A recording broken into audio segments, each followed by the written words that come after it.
Hello दोस्तों, कैसे हैं आप सभी। स्वागत है आप सबका मेरे यूट्यूब चैनल पर वी प्रोफेशनल एकेडमी। दोस्तों, आज हम एक और अकाउंटिंग स्टैंडर्ड की बात करने वाले हैं जिसका नाम है अकाउंटिंग स्टैंडर्ड 16 बोरिंग कॉस्ट। दोस्तों, अगर आपने हमारे चैनल को सब्सक्राइब नहीं करा है तो सब्सक्राइब कर लीजिए और अगर वीडियो अच्छी लगे तो लाइक कर दीजिएगा। तो दोस्तों, शुरू करते हैं बोरिंग कॉस्ट। ये 16 मैंडेटरी एप्लीकेबल है सभी एंटरप्राइजेज के ऊपर। A16 बोरिंग कॉस्ट में क्या कहता है? बोरिंग कॉस्ट इंटरेस्ट कॉस्ट और other cost incurred bye enterprises in connection with the borrowing of fund, यानी कि इंटरेस्ट कॉस्ट के साथ साथ जो अदर कॉस्ट इनकर्ड करता है enterprises in connection with boring of fund, fund को बोरो करते हुए या फंड से रिलेटेड जितनी भी कॉस्ट होती हैं वो सारी बोरिंग कॉस्ट होती हैं। बोरिंग कॉस्ट सिर्फ और सिर्फ डील करता है एक्सटर्नल बोरिंग से, does not deal with cost of raising of equity और कन्वर्टेबल प्रेफरेंस शेयर। ये 16 उनसे डील नहीं करता, ये 16 उनसे डील करता है सिर्फ और सिर्फ एक्सटर्नल बोरिंग से। Borrowing cost are interest and other cost incurred by an enterprises in connection with the borrowing of fund. देखते हैं क्वालिफाइंग एसेट्स क्या होता है। क्वालिफाइंग एसेट्स वो एसेट्स होते हैं जो एक सब्सटेंशियल पीरियड ऑफ टाइम लेते हैं to get ready for intended use और sale. Substantial period of time क्या होता है? Substantial period of time generally 12 month का होता है और प्राइमरी डिपेंड करता है फैक्ट्स और सर्कमस्टांसेस पर। Qualified asset is an asset that necessarily takes substantial period of time to get ready for its intended use or sale. For example, manufacturing plants, manufacturing plants को खड़ा करने में 12 month से ज़्यादा का टाइम लगता है, तो वो हमारा सब्सटेंशियल पीरियड हो गया। और क्वालिफाइंग एसेट्स हो गए power generation facilities, inventories that require a substantial period of time to bring them to a saleable condition. Example से समझ में आया होगा। Substantial period primary depend on the fact and circumstances. Generally a period of 12 month का period, generally a period of 12 month is considered as a substantial period. Treatment of borrowing cost. Borrowing cost हमारी directly related होती है acquisition से, construction से या production से। Production of assets, acquisition of assets या construction of assets, जो उनको के लिए हम फंड्स को बोरो करते हैं। क्वालिफाइंग एसेट्स का जो हमारी बोरिंग कॉस्ट होती है वो हम कैपिटलाइज करते हैं। क्वालिफाइंग एसेट्स की बोरिंग कॉस्ट को हम कैपिटलाइज करते हैं तभी जब हमें सर्टेन हो जाए कि it will have future economic benefit, यानी उससे हमें फ्यूचर इकोनॉमिक बेनिफिट प्रोवाइड होने वाला है, तभी हम उस क्वालिफाइंग एसेट्स की बोरिंग कॉस्ट को कैपिटलाइज करेंगे। In the case of other assets उसको हम रेवेन्यू एक्सपेंडिचर मानेंगे, treated as expense in the period in which it is incurred. Borrowing funds हमारे दो तरीके के होते हैं, मेनली दो पार्ट में होते हैं, स्पेसिफिक बोरिंग और जनरल बोरिंग। दोनों को समझते हैं। स्पेसिफिक बोरिंग जैसे नाम से पता लग जाता है, स्पेसिफिकली ली गई है, स्पेसिफिक बोरो करा है हमने एक स्पेसिफिक क्वालिफाइंग एसेट्स के लिए। मानिए अगर हम एक क्वालिफाइंग एसेट्स बना रहे हैं अपना और उसी के लिए हमने स्पेसिफिक बोरो फंड लिया है, तो वो हो गया हमारा specific borrowing. Enterprises borrow fund specifically for the purpose of obtaining a particular qualifying assets. The boring costs that directly relate to the qualifying assets can be readily identified। जो directly relate करती है boring qualifying assets से वो हो जाती है हमारी specific boring. अब देखते हैं हम स्पेसिफिक बोरिंग में कैसे बोरिंग कॉस्ट कैपिटलाइज करते हैं। Amount of borrowing cost to be capitalise in the case of specific borrowing. Amount actual borrowing cost incurred during the period, जो बोरिंग कॉस्ट इनकर्ड होती है ड्यूरिंग द पीरियड, उसमें से हम माइनस कर देते हैं any income on temporary investment. अब ये क्या चीज़ होती है? Any income on temporary investment. हमने फंड बोरो करे थे, उनको हमने कुछ टाइम के लिए इन्वेस्ट कर दिया, टेम्परेरी इन्वेस्टमेंट, उस पर जो हमारी इनकम आती है वो हम माइनस कर देते हैं अपनी एक्चुअल बोरिंग कॉस्ट में से। जो हमारा बचा हुआ अमाउंट होता है उसको हम कैपिटलाइज कर लेते हैं। Actual borrowing cost incurred during the period minus any income on temporary investment of borrowing cost. ठीक है दोस्तों। दोस्तों अगर आपको ये नोट चाहिए तो आप हमारे इंस्टाग्राम चैनल पर जा सकते हैं, जिसका लिंक मैं डिस्क्रिप्शन में शेयर कर दूंगा, और चाहे साथ ही साथ हमारे टेलीग्राम चैनल को भी ज्वाइन कर सकते हैं। अब बारी आती है जनरल बोरिंग्स की। जनरल बोरिंग्स क्या होती है? स्पेसिफिक के अलावा जितनी सारी बोरिंग्स होती हैं वो सारी जनरल बोरिंग्स होती है। जनरल बोरिंग्स बेसिकली एक से ज़्यादा भी हो सकती हैं किसी भी एंटरप्राइजेज में। इनको हम कैसे कैपिटलाइज करेंगे वो देखते हैं। All borrowings other than specific borrowings are general borrowings. Amount of borrowing cost to be capitalized in case of general borrowings. सबसे पहले हमें उसमें कैपिटलाइजेशन रेट कैलकुलेट करना पड़ेगा। Calculation of capitalisation rate. The capitalisation rate क्या होता है? Capitalisation is rate is nothing weighted average of borrowing cost. जितनी हमारी जनरल बोरिंग है उन सबका वेटेड एवरेज होता है हमारा कैपिटलाइजेशन रेट। फिर उस कैपिटलाइजेशन रेट को हम अपने amount spend on qualifying asset out of general borrowings पर लगा देते हैं तो हमारा कैपिटलाइजेशन रेट आ जाता है। Amount spend on qualifying asset on general borrowings यानी कि हमारे 1 लाख का क्वालिफाइंग एसेट है, उसमें से हमने 50,000 का हमारा स्पेसिफिक बोरिंग है, तो 50,000 हमारी जनरल बोरिंग में से लगे हैं। तो उस अमाउंट पर 50,000 पर अपना कैपिटलाइजेशन रेट लगाएंगे तो हमारा कॉस्ट टू बी कैपिटलाइज निकल जाएगा in case of general boring. ये इसका न्यूमेरिकल भी आगे है, वो भी देखेंगे तब और अच्छे से समझ में आ जाएगा। एक इंपॉर्टेंट नोट है, amount of borrowing cost capitalise during a period should not exceed the amount of borrowing cost incurred during the period. जितना हम बोरिंग कॉस्ट को कैपिटलाइज कर रहे हैं वो हमारी बोरिंग कॉस्ट जितनी हमारे पूरे साल में इनकर्ड हुई है उससे ज़्यादा नहीं हो सकती। यानी कि हमारा cost of capitalisation, borrowing cost capitalisation does not exceed the amount of borrowing cost incurred during the period.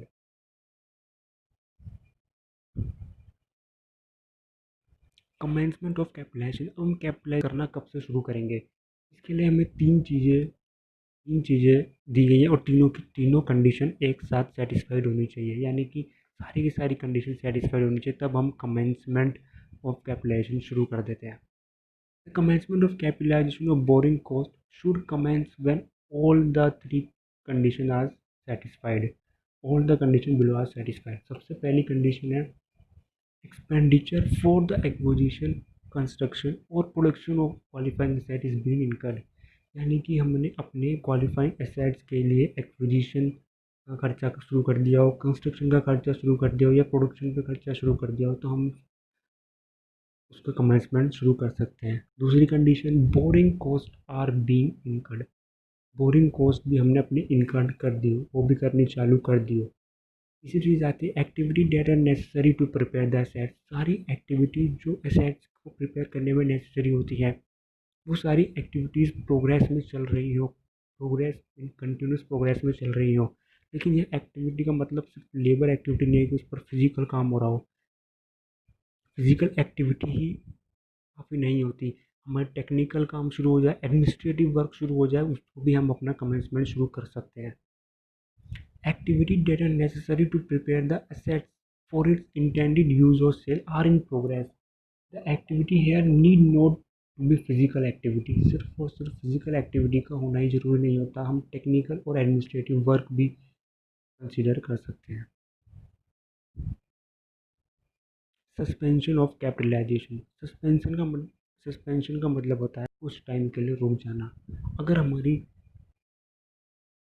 हमारा क्वालिफाइंग एसेट पे जो वर्क चल रहा है अगर वो हमारा कुछ टाइम के लिए रुक जाता है तो हम उस पीरियड की या उस टाइम की बोरिंग कॉस्ट को कैपिटलाइज नहीं करते हैं।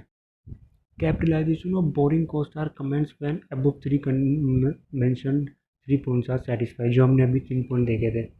However, if there is a temporary delay in which the activity necessary development are interrupted, then there will be a suspension of capitalization. अगर टेम्परेरी डिले आ जाता है तो उस टाइम के पीरियड का हम कैपिटलाइजेशन नहीं करते हैं, वो सस्पेंशन ऑफ कैपिटलाइजेशन उस पीरियड का कर देते हैं। लेकिन however If the temporary delay is necessary part of the process of getting an asset ready for its intended use or sale, then there will be no suspension of capitalization. मतलब अगर वो temporary work उस काम को करते वक्त आता ही आता है, जैसे हम कोई ब्रिज बना रहे हैं और उसमें मानसून बीच में आ जाता है उसके टाइम पीरियड में, तो वो मानसून की वजह से जो टेम्परेरी डिले आया है वो हमारे कंट्रोल के बाहर होता है, यानी उस पीरियड का सस्पेंशन हम नहीं करेंगे, उसको भी हम कैपिटलाइज कर लेंगे। सेसेशन ऑफ कैपिटलाइजेशन, इसका मतलब होता है जब हमारा वो क्वालिफाइंग एसेट्स पे सारी एक्टिविटी कंप्लीट हो जाए तब हम अपने कैपिटलाइजेशन को बोरिंग कॉस्ट को सीज कर देते हैं। Capitalisation of borrowing cost ceases when all the activities necessary to prepare the qualifying assets are complete. हमारी जितनी भी एक्टिविटीज़ हैं सारी की सारी एक्टिविटीज़ कंप्लीट हो जाती है। अगर सारी एक्टिविटी अगर पार्ट में कंप्लीट होती है और वो कंप्लीटेड पार्ट हमारा यूज़ करने के लिए अवेलेबल हो जाता है, हम इतने कैपेबल होते हैं कि हम हमारे कंप्लीटेड पार्ट को यूज़ कर सकते हैं, तो उस पार्ट की कॉस्ट को हम कैपिटलाइज करना बंद कर देते हैं और बाकी बचे पार्ट को कैपिटलाइज करते रहते हैं। If an asset has been completed in parts and completed part is capable of being used while the construction for the other part continues, then the capitalization for that complete part will cease.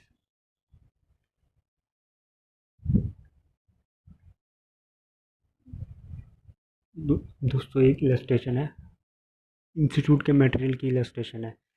तो आइए दोस्तों इससे हम उसको बाकी अपने सारे concept को समझने की कोशिश करते हैं। X limited begin construction of a new building on 1 जनवरी। 1 जनवरी को कंस्ट्रक्शन बिगिन करी बिल्डिंग की, यानी कि क्वालिफाइंग एसेट है building. It obtained ₹1 lakh special loan, यानी कि स्पेसिफिक लोन बोरो करा 1 जनवरी को हुई, जिसका इंटरेस्ट है 10%।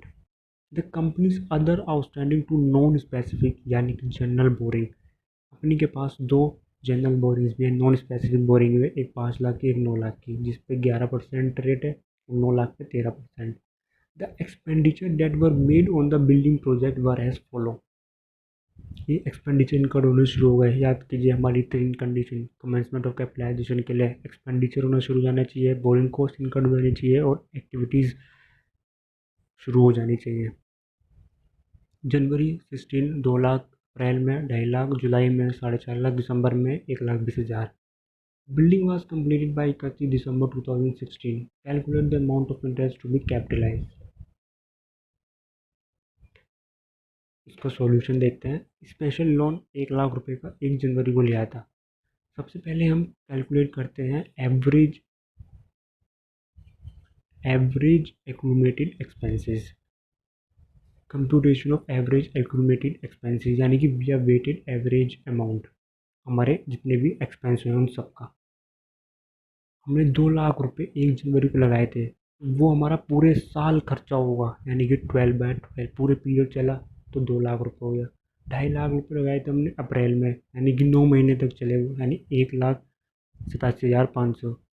4.5 लाख 6 महीने के लिए लगे, जुलाई में लगाए थे, वो हो गया 2,25,000। और 1,20,000 रुपये दिसंबर में लगाए थे तो वो हमारे 1 महीने चले, यानी 10,000 रुपये। यह आ गया हमारा weighted average amount of expenditure. अब हम निकालते हैं weighted average rate of general borrowing, क्या है, यानी कि कैपिटलाइजेशन रेट, जो हमने जनरल बोरिंग में सीखा था।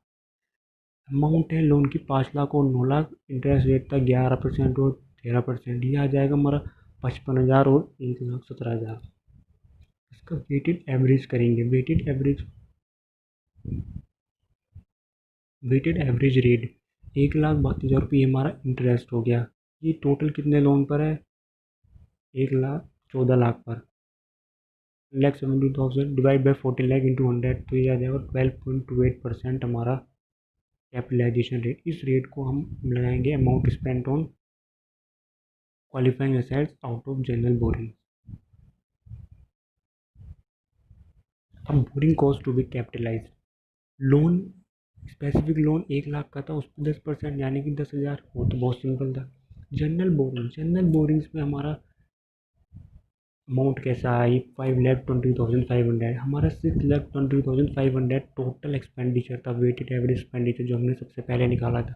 इसमें से 1 लाख रुपये हमारे लिए तो 5,05,100 पर हम 12.28% लगाएंगे, तो वो आ गया हमारा 64163।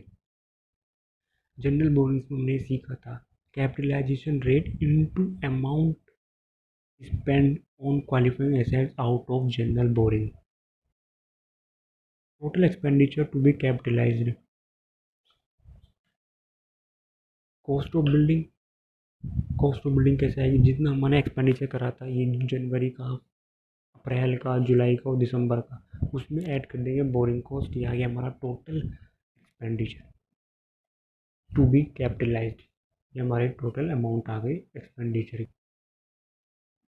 तो दोस्तों आशा करता हूँ आप सबको अकाउंटिंग स्टैंडर्ड 16 समझ में आया होगा। थैंक यू दोस्तों, जय हिंद।